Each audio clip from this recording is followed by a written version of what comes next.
سمجھتے ہیں کہ ہمیں اتنا علم مل چکا ہے کہ ہم صحابہ کے علم پر اعتراض کر سکتے ہیں۔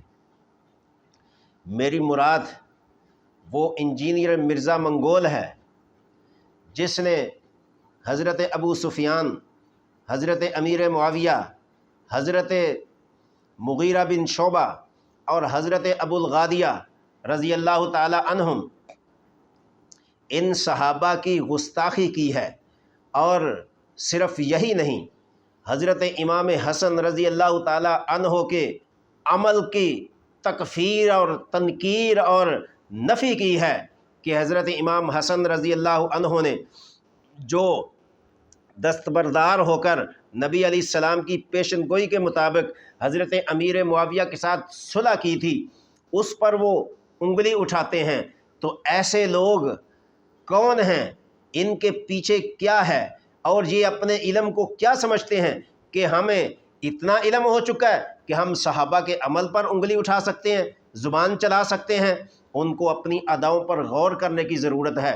صحابہ باغی نہیں ہیں، نعوذ باللہ۔ نہ امیر معاویہ نے بغاوت کی ہے، نہ حضرت مغیرہ بن شعبہ رضی اللہ عنہ نے بغاوت کی ہے، نہ حضرت ابو الغادیہ نے کوئی ایسا عمل کیا ہے کہ وہ دوزخ کی طرف بلانے والے تھے حضرت عمار بن یاسر رضی اللہ عنہ کو۔ یہ صرف ان لوگوں کے دماغ کی خرابی ہے جو صحابہ کے عیب تلاش کرتے ہیں، جو صحابہ کے نقائص تلاش کرتے ہیں، جو صحابہ کی وہ عمل تلاش کرتے ہیں جس سے صحابہ رضی اللہ عنہ کی صحابیت پر ضد پڑے اور ان کی عزت اور عظمت کو نیچا کرنے کی کوشش کرتے ہیں۔ لیکن یہ کبھی نہیں ہوگا۔ اللہ نے قرآن میں فرمایا وَلَقَدْ عَفَا اللَّهُ عَنْهُمْ، اس میں یہ نہیں فرمایا کہ صحابہ نے جو کچھ کیا میں نے معاف کر دیا، الا معاویہ یا مغیرہ بن شعبہ یا کوئی اور صحابی، کسی صحابی کا استثناء نہیں کیا۔ جہاں اللہ نے صحابہ کی معافی کا اعلان کیا ہے، صحابہ کے جنتی ہونے کا اعلان کیا ہے، وہاں کسی صحابہ کی تخصیص نہیں کی کہ فلاں صحابی جنتی نہیں ہے، بلکہ ہر وہ صحابی جنتی ہے جس نے میرے نبی علیہ السلام کو حالت ایمان میں دیکھا اور کلمہ پڑھا اور آپ کا صحابی بن گیا۔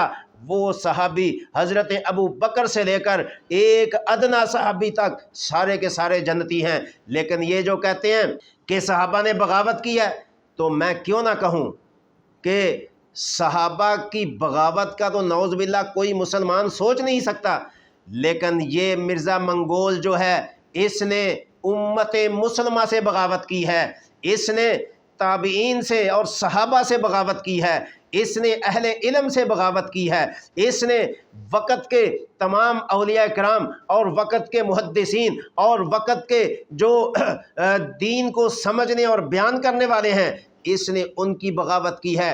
پوری امت ایک طرف ہے اور مرزا منگول ایک طرف ہے۔ یہی وہ وقت تھا کہ جب مرزا قادیانی ایک طرف تھا، اس کی ذریت ایک طرف تھی، امت مسلمہ ایک طرف تھی، اور یہی وہ وجہ ہے کہ آج مرزا منگول امت مسلمہ سے کٹ کر ایک الگ دین، ایک الگ سوچ، ایک الگ اپنا تصور، اپنا نظریہ دنیا کے سامنے پیش کرنا چاہتا ہے، اور صحابہ کو وہ اس نظریے کے تناظر میں صحابہ کی عزت کو گھٹانا چاہتا ہے، نیچے لانا چاہتا ہے اور ان کے نقائص کو اچھالنا چاہتا ہے۔ لیکن یاد رکھو، باغی تم تو ہو سکتے ہو، مرزا منگول تو باغی ہو سکتا ہے، لیکن صحابہ کے اندر بغاوت کا شبہ نہیں ہو سکتا۔ تو کیوں نہ ہم صحابہ کی عزت کو مسلم رکھیں، بجائے اس کے کہ ہم پوری امت مسلمہ پر کسی فیصلے کا ارتکاب کریں، تو بہتر نہیں ہے؟ کہاں پوری امت مسلمہ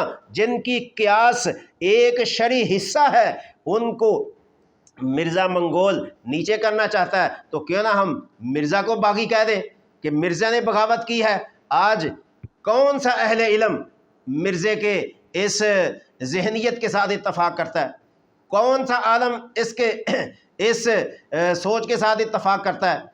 دنیا میں میرے خیال میں کوئی ایسا مسلک اور مذہب نہیں ہے، خاص کر دیوبندی، بریلوی، اہل حدیث میں یہ جو مسلمان مسالک ہیں اور ان کا آپس میں جو عقیدہ ملتا جلتا ہے، یہ تو اس کی سوچ کے ساتھ کوئی اتفاق نہیں کرتا۔ ہاں کوئی شیعہ اتفاق کرتا ہو تو وہ مرزے کی کرامت ہے۔ اگر کوئی قادیانی اس کے ساتھ اتفاق کرتا ہو تو یقیناً مرزے منگول کی یہ جو ہے کرامت ہے۔ یہ کرامت تو ہو سکتی ہے لیکن کوئی اچھی کرامت نہیں ہو سکتی۔ تو بہرکیف بجائے اس کے کہ ہم پوری امت کو نعوذ باللہ گمراہ کہیں، تو اس سے بہتر نہیں ہے کہ اس ایک کو گمراہ کہہ دیں کہ جس نے امت مسلمہ سے بغاوت کی ہے۔ جو ترجمہ مرزا کرتا ہے پوری امت وہ ترجمہ نہیں کرتی قرآن کا، جو حدیث کا مطلب یہ لیتا ہے پوری امت وہ مطلب نہیں لیتی، تو باغی کون ہے؟ باغی مرزا منگول ہے جس نے امت مسلمہ سے بغاوت کی ہے۔ تو لہٰذا یہ بغاوت کا سرٹیفکیٹ ہم اس کے نام کرتے ہیں۔